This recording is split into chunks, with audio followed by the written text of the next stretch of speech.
Hi friends, எல்லாருக்கும் வணக்கம். இன்றைக்கி நம்ம வீடியோவில் கைன்மாஸ்டர் அப்ளிகேஷனை யூஸ் பண்ணி இப்போ நீங்கள் வீடியோவில் பார்க்குற மாதிரி சூப்பரான வாட்ஸ்அப் ஸ்டேட்டஸ் எப்படி க்ரியேட் பண்ணுறது அப்படிங்கிறத பற்றி தான் பார்க்க போகிறோம். வீடியோவை ஸ்கிப் பண்ணாமல் ஃபுல்லாக பாருங்கள், அப்போ தான் உங்களுக்கு புரியும்.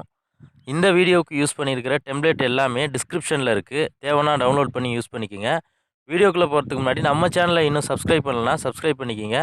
கூடவே பக்கத்தில் ஒரு பெல் பட்டன் இருக்கும், அந்த பெல் பட்டனையும் கிளிக் பண்ணிட்டீங்கன்னா நாம் போடுற எல்லா வீடியோஸ்க்கும் உங்களுக்கு ஒரு நோட்டிஃபிகேஷன் வந்துடும். ஓகே ஃப்ரெண்ட்ஸ், வாங்க வீடியோக்குள்ளே போகலாம்.